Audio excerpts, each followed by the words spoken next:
Merci de m'avoir invité. Je suis vraiment très heureuse d'être avec vous en distance. Évidemment, on préférait être en présence.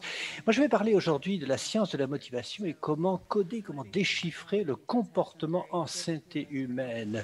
L'étude de la motivation a vraiment des outils intéressants pour engager les gens dans des changements de leur comportement. Et en fait, vous allez concevoir des produits et votre succès va probablement dépendre de votre capacité à changer les comportements des gens. Il y a évidemment des résultats de santé qui nécessitent un nombre limité de comportements épisodiques, mais d'autres fois, il faut changer le comportement dans le temps et peut-être même pour toujours. Et c'est ça qui est vraiment difficile. C'est essentiel pour un concepteur de produits, comment coder, comment déchiffrer la motivation et vraiment exploiter ce qui est necessary to make a health behavior product effective. When I design Quand je conçois des interventions pour travailler sur le changement de motivation, j'essaie de définir les résultats. Vous voyez ici un outil qui est une carte logique et j'essaie de définir quels sont les résultats à long terme et je travaille à l'envers en identifiant les comportements que les gens doivent adopter de façon à atteindre ces résultats. Et même avant ça, comment est-ce que ils vont interagir avec ce que je fais pour induire des changements de comportementaux. Et puis, bien sûr, il faut baser tout ça sur des mesures, sur une référence pour comprendre ce à quoi ressemble le changement. Si vous imaginez ce que peut être le changement de motivation, vous voyez qu'il y a 2 points où la motivation de la part de l'utilisateur est vraiment nécessaire. La première, c'est d'interagir avec cet engagement, les raisons de faire les choses, et puis ensuite, c'est vraiment changer les comportements à la suite de cette intervention, de cette interaction. Et ici, dans les 2 cas, il faut de la motivation. Alors, une définition simple de la motivation, j'aime bien, j'espère que ça va fonctionner en français, c'est en fait l'association, c'est un désir avec une vitesse, avec une idée de vitesse, de rapidité. J'aime bien ça parce que la motivation, comme la vitesse, il y a une sens, il y a une direction, il y a un objectif. Et donc, quand on parle de la motivation, il y a un comportement qui est attaché à ça. On peut penser à la psychologie, bien sûr, qui est sous-jacente, mais la vitesse, la rapidité, le mouvement sont importants. Alors, il y a une théorie qui est très intéressante dans les types de motivation. Il y a 40 ans de recherche, des résultats très robustes en termes de recherche. Et puis, ça a été utilisé dans la conception d'intervention. J'aime bien parce qu'il y a beaucoup de résultats, il y a beaucoup de evidence, il y a beaucoup de preuves. Et l'une des choses les plus importantes là-dedans, c'est que la source de la motivation est vraiment importante. C'est pas seulement avoir beaucoup ou peu de motivation, c'est aussi le type de motivation. Et nous, comme concepteurs, on veut vraiment concevoir ce qui compte pour les gens, mais on veut concevoir des expériences qui permettent aux gens d'aller exploiter les formes les plus puissantes de motivation. Ce que vous voyez ici sur l'écran, c'est la qualité, le continuum de la qualité de la motivation. Voilà. À gauche, on a ce qu'on appelle des formes contrôlées de motivation. Ce sont des formes qui ne viennent pas de l'intérieur de la personne. Elles viennent de l'extérieur. Alors l'extérieur, voilà, c'est ce que vous pouvez imaginer. Alors il y a les gens qui ne sont pas du tout motivés, à motiver. Alors là, moi, en tant que designer, je ne les mets pas dans ma population. Peut-être un jour, ils seront intéressés, ils vont décider qu'ils sont prêts à changer, mais c'est vraiment très difficile d'intéresser les gens qui sont à motiver à s'intéresser à quelque chose. Donc on les met de côté et on s'intéresse aux gens qui ont une source de motivation. Et on commence par la source externe. Ce sont des gens qui ont des raisons externes de faire les choses. Ça peut être une récompense ou une punition ou alors une attente qui est définie par quelqu'un d'autre. Introjecter, c'est c'est quand on a internalisé cette contrainte externe. Quand je parle à quelqu'un, je fais des recherches, par exemple, pour un produit, et j'entends, OK, oh, je sais que je devrais, oui, je sais que je devrais m'alimenter comme ça, prendre ce médicament. Voilà, ce je devrais, c'est ça, c'est l'indication qu'il y a une contrainte externe qui est internalisée, qui est introjectée. Mais tout ça, ça vient quand même de l'extérieur, donc c'est ce qu'on appelle la motivation contrôlée. Et ce qui est beaucoup plus puissant, ce qu'on veut utiliser avec nos utilisateurs, c'est la motivation autonome. Et ça, c'est beaucoup plus puissant dans le temps. parce que ça relie la motivation à des choses qui sont internes. Donc, en fait, il n'y a plus de travail à faire. On essaie de se connecter à des raisons, à des motivations qui existent, qui sont là. Vous avez l'identification. C'est quand faire quelque chose va m'aider à atteindre des objectifs, et pas seulement des objectifs en termes d'intervention, c'est pas seulement marcher, monter 10 000 fois les escaliers, voilà, c'est des objectifs, par exemple, être des bons parents pour mes enfants. Ça, c'est l'identification. Intégrer, c'est-à-dire que vous intégrez ça dans votre identité, c'est-à-dire qui suis-je? Ça va faciliter le changement motivationnel. Et puis intrinsèque, c'est tout simplement quand ça vous correspond tellement que vous le faites parce que ça vous plaît. Et vous savez bien sûr que dans le comportement, le changement comportemental, si vous commencez un programme, ça peut être un peu difficile de commencer un programme d'activité physique, mais donc c'est pas tout de suite du plaisir. Mais voilà, vous avez ce parcours et on passe de la gauche vers la droite. Alors, la façon dont on conçoit les expériences pour aller exploiter ces différentes sources de motivation, c'est qu'on va travailler sur les besoins de base en termes de psychologie. Et cette théorie de l'autodétermination montre qu'il y en a trois. Le premier, c'est l'autonomie. C'est-à-dire les gens vont faire leurs propres choix informés, des choix pertinents. Et je vous montrerai quelques exemples comment on peut amener ça dans les interventions en santé. Voilà, il faut que ce soit meaningful, c'est-à-dire il faut qu'il y ait du sens. Ce n'est pas seulement choisir la couleur d'un fond d'écran, c'est plus que ça. Ensuite, c'est la compétence. Et là, c'est le sens d'apprentissage, de réussite, de progrès. C'est ça ce qui est relié à la compétence des gens. Et il nous faut des éléments, des preuves de ça. Et puis ensuite, c'est ce sentiment d'appartenance. On cherche toujours à se connecter aux autres, à la société. Est-ce que ce sont d'autres personnes directement ou est-ce que ce sont des communautés? Et ça peut refléter directement sur nos utilisateurs, dire que les gens, ils ne sont pas seuls, vous n'êtes pas seuls. Et donc ça peut aider à la motivation, ça peut vraiment participer. Et puis, voilà, ça peut aider les gens à respecter ce qu'ils ont à faire dans le temps. Voilà, si ensuite on veut coder un petit peu, j'utiliserai le mot coder pour une traduction de hack. Si on veut coder un petit peu ceci dans des produits, dans des approches, pour l'autonomie, on va essayer d'aider les gens à sentir qu'ils ont un contrôle, même dans le produit. Si vous pouvez concevoir l'architecture qui va donner aux gens des choix informés, des choix pertinents, ça c'est important. En termes de compétences, voilà, on demande aux gens de faire des choses très difficiles, des objectifs d'importance. Et si vous pouvez décomposer ça en fournissant un peu de soutien, un peu d'éducation, vous allez décomposer, voilà, vous allez rendre les tâches difficiles beaucoup plus faciles. Alors, ensuite, vous avez encouragé le progrès, l'avancement de la personne, et puis vous allez essayer de véhiculer un sentiment de progrès et de réalisation, d'accomplissement. Et puis, pour ce qui est de l'appartenance, vous allez réaliser des connexions des gens avec d'autres, avec des interactions sociales. C'est peut-être quelque chose à explorer. Et vous n'avez pas besoin d'avoir d'autres personnes qui sont impliquées dans cette intervention, mais le partage d'informations. Je vais montrer des exemples, mais voilà, c'est un petit peu la structure de ma présentation, autonomie, compétence et appartenance. Alors, premier codage de la motivation. C'est peut-être c'est trouver des opportunités pour aider les gens à sentir qu'ils ont le contrôle sur leur situation et pouvoir faire des choix informés. Alors, peut-être la première chose, c'est on va minimiser la pression externe hein, pour induire des changements comportementaux. On a tous l'expérience des attentes quand on fait quelque chose. Et nous, en tant que designer, on veut essayer d'éviter ça, de façon que les gens puissent avoir une expérience qui relève de leur choix personnel. Nous, on a toujours aux États-Unis des récompenses financières. Je ne sais pas comment ça se passe en Europe, mais du point de vue de la science comportementale, c'est pas très bon parce que les gens deviennent fixés sur l'avantage, la récompense financière, les dollars ou les euros. Donc ça, c'est pas exceptionnel. Ce que je fais attention, là où il faut faire attention, c'est qu'il faut bien calibrer la récompense. Plus la récompense est importante, plus les gens vont se fixer sur cette récompense. Donc, si vous voulez créer un système de récompense, vous faites des petits jetons, il faut que ce soit mesuré.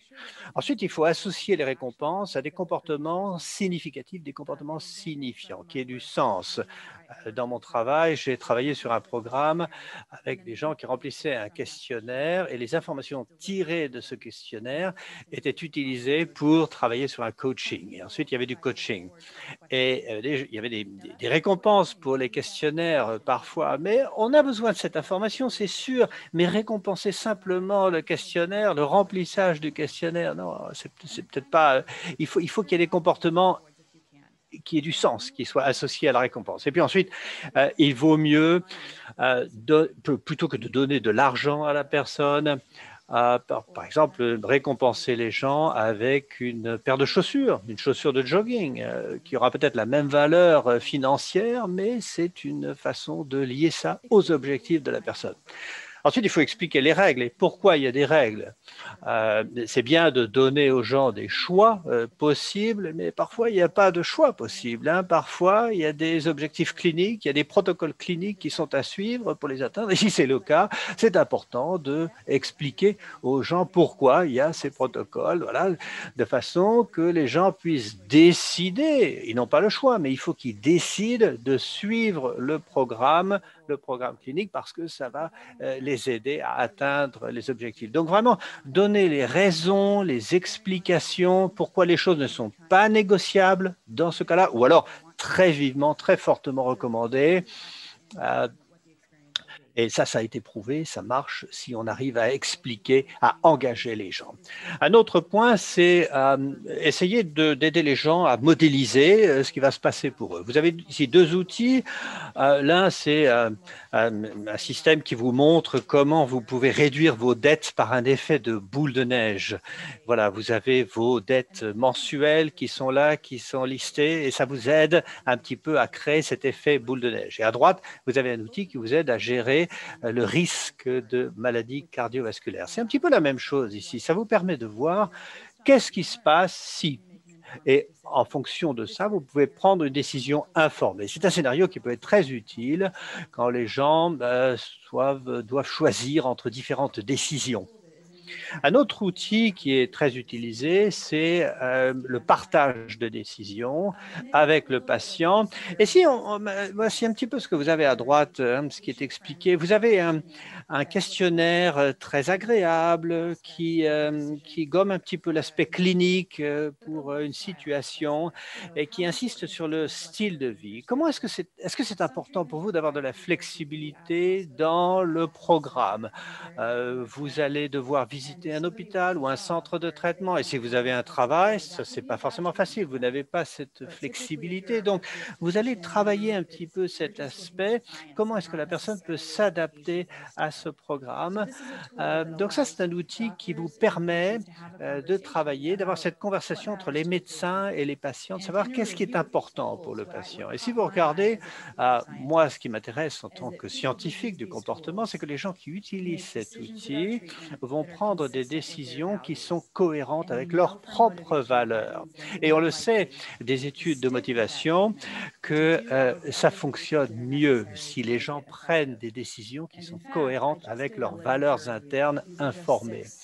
Et voilà, ici, vous avez 6 titres que j'ai retrouvés de la littérature. Ce sont des articles qui ont été publiés dans les 12 derniers mois dans des journaux de grande qualité qui montrent que ce partage de la décision dans différents domaines de la santé, c'est vraiment important et ça fonctionne. Ça aide les gens à prendre des choix informés. C'est quelque chose qu'on peut vraiment adopter dans nos processus de développement numérique, d'outils numériques. Alors, laisser les gens choisir eux-mêmes les objectifs qui sont importants pour eux. C'est pas seulement je veux perdre tant de poids, je veux avoir de l'énergie dans la journée, je veux être un meilleur parent pour mes enfants. Voilà, si on est capable d'aider les gens à définir leurs objectifs, les gens vont pouvoir créer cette connexion et la motivation va être leur motivation et non pas la leur. Là, vous avez 3 exemples. Pacifica, C'est quelque chose pour la santé mentale, la gestion mentale, la méditation, la motivation. Et en fait, c'est simplement, ça n'a pas vraiment il n'y a pas vraiment de comportement en santé, mais vous pouvez l'utiliser en parallèle avec autre chose et ça vous aide à réfléchir sur vos propres valeurs. Et vous avez Noom et Kumanu qui sont un petit peu similaires. Vous avez cette définition de valeurs qui sont cohérentes avec la personne, une cohérence de la valeur. On a tous des valeurs. Et si on peut arriver à faire réfléchir les gens sur ce que sont leurs valeurs et puis les aider à les aligner avec des comportements, on peut s'intéresser aux comportements. J'ai mentionné à plusieurs reprises que cette valeur d'être un bon parent, par exemple, j'ai vu des conversations avec des parents, avec des gens qui fument la cigarette, qui fument. Alors, si vous êtes un bon parent, vous pouvez être un bon parent en fumant, mais si vous voulez vraiment être un bon parent, peut-être il faut être là pour l'avenir de ces enfants. Donc, vous voulez aussi préserver votre capacité future, avoir des poumons en bon état pour aider vos enfants dans la vie. Et donc, c'est là que les gens vont pouvoir changer de comportement ou pas. Ensuite, on peut encourager les gens à faire l'analyse eux-mêmes de leur situation. C'est en fait inviter les gens à faire de petites expériences ou de chercher quelles sont leurs motivations de faire les choses. On a des raisons pour faire tout ce qu'on fait, hein, quasiment tout ce qu'on fait. Et si vous donnez aux gens un système, une structure pour le faire, ils vont peut-être pouvoir induire des changements pour eux-mêmes. Vous avez ce livre Indistractable, de façon à utiliser de Nir Eyal qui parle d'utiliser la technologie de façon intelligente, par exemple l'utilisation des smartphones. Il y a un certain nombre d'exemples qui sont tout à fait intéressants, aider les gens à faire l'analyse de leur propre situation afin qu'ils fassent des choix informés. Ensuite, on peut essayer de traduire ces valeurs en action. C'est un petit peu aider les gens à trouver du sens dans la confusion ambiante. Là, vous avez un exemple, c'est de l'investissement, c'est Stash, c'est mettre de l'argent de côté, hein, Stash. Donc, c'est parfois très difficile pour les gens qui n'y connaissent rien. À gauche, vous allez pouvoir aider les gens à définir les valeurs qui sont importantes pour eux, par exemple l'environnement, responsabilité sociale, la technologie, voilà. Et si vous vous intéressez à l'environnement, c'est peut-être le type d'action que vous allez devoir acheter, dans lequel vous allez investir. Donc là, vous aidez les gens à acquérir des comportements, vous traduisez des valeurs en des actions concrètes. Vous pouvez aussi définir le layout, la mise en page en quelque sorte d'une offre de façon que les gens fassent le choix eux-mêmes. Vous leur donnez de l'information dans le design visuel qui va faciliter la décision en leur expliquant ce qui va être important, ce qui va être intéressant pour eux. On le voit souvent dans les plans d'assurance santé. Je sais que le système aux États-Unis est très différent du reste du monde. Donc, je montre quelque chose ici qui n'a pas de rapport avec la santé. Peut-être que vous ferez mieux le lien. Mais vous avez plusieurs options ici. Vous avez Basic, Premium, Business. Il y a une façon d'écrire les alternatives, les choix alternatifs, de façon à aider les gens à prendre la bonne décision. Ça, c'est un exemple qui vient de Norvège. Vous avez un piano qui est dessiné sur l'escalier.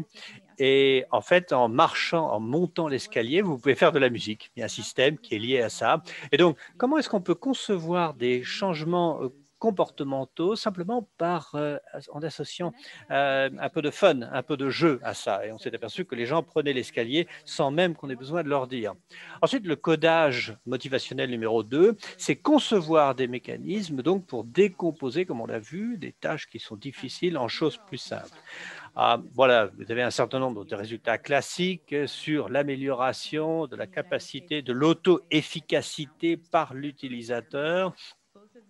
Vous avez à gauche la donation, le don d'organes, vous avez au milieu, voilà, et vous changez ici En fait, automatiquement, les gens sont enrôlés dans un système, par exemple de don d'organes ou de retraite. Au milieu, le 401K, c'est les systèmes de retraite aux États-Unis, ou la mammographie à droite. Et en fait, l'idée, c'est simplement de fournir aux gens automatiquement quelque chose, par exemple le don d'organes, un investissement dans un plan de retraite ou des rendez-vous pour des mammographies. Et vous pouvez choisir de sortir de ces programmes. Mais par définition, vous êtes enrôlé, vous êtes automatiquement dans le programme et on s'aperçoit que cette efficacité est très précieuse. La mesure, c'est très important. Je le montre ici avec cette mesure d'une référence. Ce n'est pas seulement important pour nous en tant que designer, pour savoir ce qui est important, mais pour l'utilisateur aussi, pour les gens qui essaient de changer de comportement, d'atteindre leurs propres objectifs, savoir où ils en sont et ce qu'ils essaient d'atteindre. Alors ici, vous avez des résultats de recherche. En fait, on s'est aperçu que quand vous mesurez votre poids, si vous mesurez votre poids plus souvent, eh ben, les gens savent où ils en sont et ça vous donne une référence à vous-même. Et c'est vraiment surprenant parfois. Simplement le fait de se peser vous amène à perdre du poids. Et c'est important, pas seulement pour l'équipe de conception, mais pour les utilisateurs. Et puis une fois que vous avez cette information, comment est-ce que vous allez lui donner du sens? Ce que vous avez ici à l'écran, c'est une application qui aide les gens à boire moins, à réduire leur consommation d'alcool. C'est en Grande-Bretagne. Les scientifiques ont collecté un certain nombre de données avec, vous savez, ces soirées où on consomme énormément d'alcool. Et donc, tout le monde le fait, hein, on le sait. Mais et en fait, les gens avaient tendance à surestimer ce que les autres font par rapport à eux. Donc l'idée, c'était de collecter des informations pour montrer en fait la comparaison entre une personne donnée et la communauté. OK, et la conclusion, c'est que, OK, je suis dans la plage normale, je n'ai pas besoin de me limiter, ou alors il faut que je fasse quelque chose. Donc, cette comparaison avec la communauté. Ensuite, vous avez cette idée des multiples niveaux de retour d'information. Ça, c'est un jeu vidéo avec un groupe de rock avec différentes motivations. Alors, les jeux vidéo sont extraordinaires en termes de motivation, hein. Vous jouez un instrument en même temps que les images sur l'écran et l'objectif, c'est exactement sur le rythme. Et si vous n'êtes pas sur le rythme, hop, vous avez un feedback visuel en bas de l'écran et ça vous aide à vous calibrer pour la suite de cette performance. Et puis dans la partie supérieure, vous avez un feedback permanent, c'est-à-dire vous voyez là où vous étiez bon, là où vous étiez moins bon, et vous avez ce total cumulé dans le temps. Et ça, c'est très important, en fait, dans le changement, dans la santé humaine, parce que très souvent, il y a des petits échecs, il y a des petites rechutes, et en fait, il faut toujours rappeler que sur le long terme, les gens marchent bien, les gens font des efforts qui sont positifs. Donc voilà, il y a ces plusieurs niveaux de feedback, le niveau instantané et le niveau à plus long terme, c'est très important. S'agissant de se peser, alors de perdre de poids, quelque chose qui est très important, c'est quand on se pèse tous les jours. Mais les gens arrêtent parce que ça ne marche pas ou alors c'est trop prédictif. Et là, vous avez un petit outil, c'est une balance avec il y a de l'analyse statistique ici qui vous dit est-ce que tu en es au même endroit? Est-ce que tu as perdu un peu de poids? Est-ce que tu en as gagné? Est-ce que quelque chose a changé ici? Est-ce que c'est intéressant pour toi?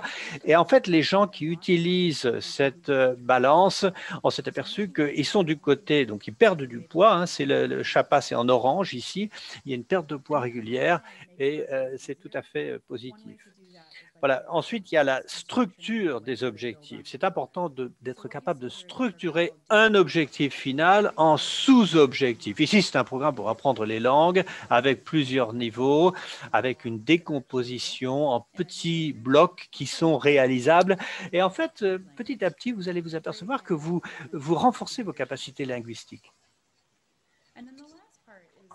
Alors, Troisièmement, c'est le codage motivationnel numéro 3, c'est montrer ce sentiment d'appartenance. J'ai mentionné qu'on était des personnages, des créatures très sociales. Alors ça, c'est un petit jeu vidéo sur l'ostracisme, l'ostracisation des personnes. Vous êtes en fait la personne qui est au milieu, en bas, et vous jouez au ballon avec deux autres personnages. Et au bout d'un moment, dans la colonne de droite, les deux personnages commencent à vous ignorer, à vous ostraciser.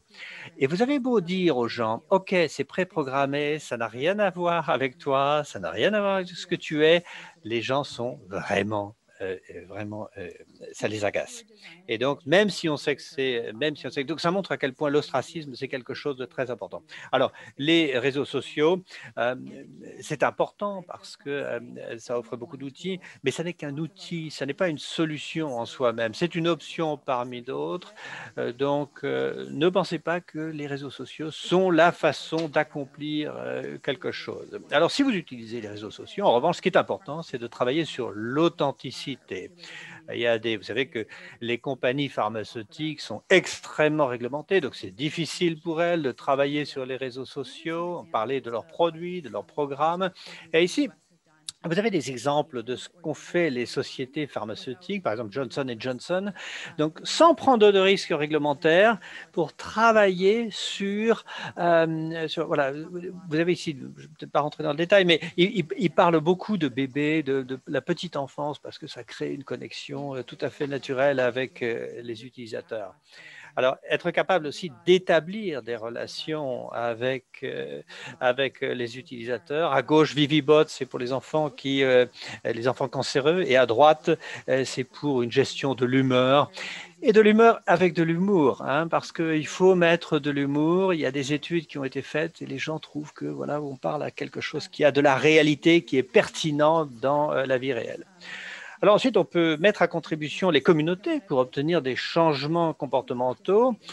En fait, c'est un exemple avec la sclérose en plaques ici. Les gens qui ont participé à ce type de plateforme, qui sont des extensions des réseaux sociaux, sont peut-être plus enclines à s'engager dans des programmes cliniques, hein, au niveau individuel. Donc, on peut utiliser les communications pour soutenir, pour appuyer des comportements.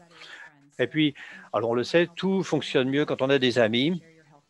Voilà, c'est l'idée de se connecter avec des gens qui ont ce type de conditions, qui ont ce type d'expérience. Vous allez à gauche, Fabulous, Super Better au milieu et Work Week Hustle. Ce sont des mécanismes qui permettent de vous engager avec des gens qui ont déjà fait ce type de parcours et donc qui peuvent vous aider, se créer des alliés. Alors, le feedback normatif, alors, c'est bien pour soutenir les compétences, hein, dire aux gens ce que font les autres, se comparer. Donc ça, c'est intéressant, mais il faut trouver l'équilibre. Par exemple, arrêter de fumer. On s'aperçoit qu'il faut essayer 30 fois d'arrêter de fumer pour réussir. Alors, vous pouvez faire la comparaison avec d'autres, mais il faut trouver le juste équilibre. OK, par exemple, vous n'êtes pas seul, c'est difficile. Si vous continuez à travailler là-dessus, vous allez réussir, plutôt que de dire « Ah, tout le monde a déjà fait ce que tu essaies de faire, tout le monde a déjà essayé d'arrêter de fumer ». Non, ça, c'est moins positif. Donc, il faut trouver le bon équilibre. La personnalisation aussi peut permettre de créer une relation parce que ça vous permet de refléter ce que la personne est. Si vous avez une relation, c'est que vous êtes vu, vous êtes reconnu pour ce que vous êtes. Et si l'application voit quelque chose d'unique dans ce que vous êtes, alors vous allez créer ce sentiment de relation. Voilà, j'ai travaillé ici, c'était un super coaching, super personnalisé. Et en fait, il y avait un algorithme qui a été utilisé pour construire mot après mot ce type de lettres extrêmement personnalisé. Plus vous êtes personnel, plus vous personnalisez le message, plus les gens vont le lire et décider de faire quelque chose sur cette base. Et voilà, c'est ce qui se passe quand les gens sentent qu'ils sont compris sur Netflix, Amazon. Bien sûr, ça ne fait pas tout, mais si vous avez cette combinaison et vous avez ce facteur de commodité, vous vous développez une relation avec ce média, avec ce support, et c'est ça qui finit par compter.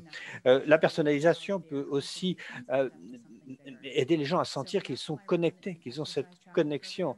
MapMyRun, c'est un programme d'exercice physique, et à la fin de l'année, il va vous dire combien OK, les gens ont fait 7000 fois le tour de la Terre dans toute notre communauté et vous avez fait votre partie du job. Voilà. Et à droite, vous avez cette application qui vous aide à manger moins de viande. Et peut-être vous vous dites que si je prends pas de steak aujourd'hui, ça va pas contribuer à beaucoup, pour aider la planète. Mais en réalité, vous avez moyen de chiffrer tout ça. Voilà, pour résumer, pour coder, pour déchiffrer et coder la motivation, il faut travailler sur l'autonomie, la compétence et l'appartenance. Et ça, on donne le contrôle aux gens, leur permettre de faire des choix informés, des choix qui ont du sens, qui sont pertinents, simplifier les tâches, les décomposer, encourager le progrès des utilisateurs et convoyer ce sentiment d'accomplissement et puis travailler sur l'appartenance. Merci. Thank you, Amy. It's very, very interesting, your job. I really learned a lot with your book and your presentation. Just a first question. We know that there is sometimes people fail. On sait que parfois les gens échouent.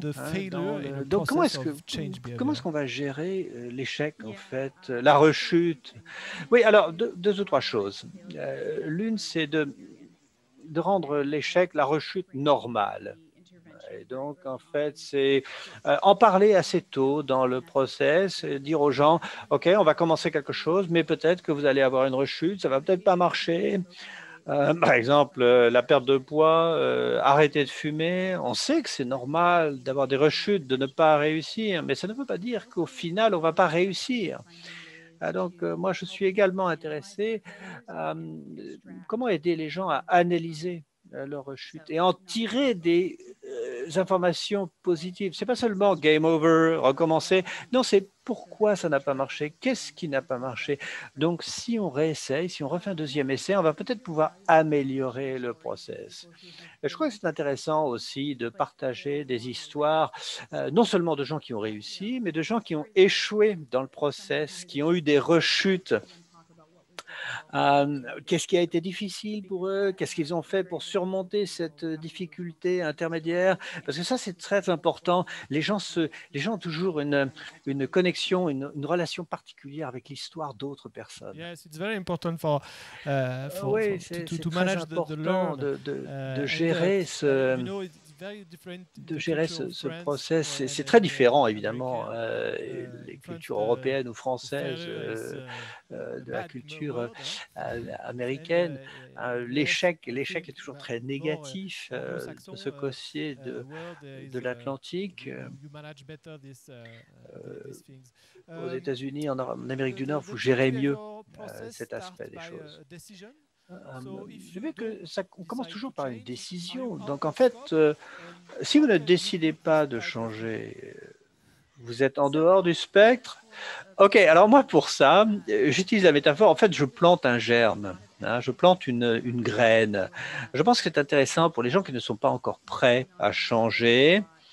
Alors, pour lesquels ça n'apporte pas, c'est pas très intéressant de s'intéresser à eux parce que c'est trop d'efforts s'ils ne sont pas motivés. Mais en fait, je vais créer un environnement qui leur permettra, le jour venu, de s'intégrer dans le programme. Donc, je plante une petite graine et quand les gens, ils l'auront dans le fond de leur cerveau et le jour où ils seront motivés, ils sauront qu'il y a l'outil qui est là pour les aider. Donc, en fait, je prépare une situation à l'avance de façon qu'ils soient prêts le jour venu à rejoindre mon programme. Mais je pense que les gens qui ne sont pas prêts à faire partie d'une expérience ou alors ceux qui ont choisi de quitter une expérience. Je pense que c'est très important d'avoir quelque chose de bienveillant à leur égard, de façon que ces deux groupes puissent revenir ou vous rejoindre quand ils sont prêts. So, thank you a lot, Amy. Merci beaucoup, Amy, de nous avoir accompagnés. France. I really hope Alors, that, on ne the peut next pas time t'accueillir you en can be with France. us, La prochaine for fois, certainement, the next event. on fera And quelque chose de différent. La prochaine how édition about du hackathon. the time Ah, in US right now? quel temps fait-il? Quelle heure? Alors là, 7 heures du matin. Alors, je ne sais pas le temps qu'il fait. Il est 7 heures du matin, en tout cas. Well, they're early, so thank you for to wake up so early for us. But have a good day, and I hope if you have some, I can give the contact of you to the participant and of the event. So if they have some question about change behavior, I know that you can help them. So thanks for that. Thanks to be there, and hope to see you next time. Yep. Thank you so much. Hi.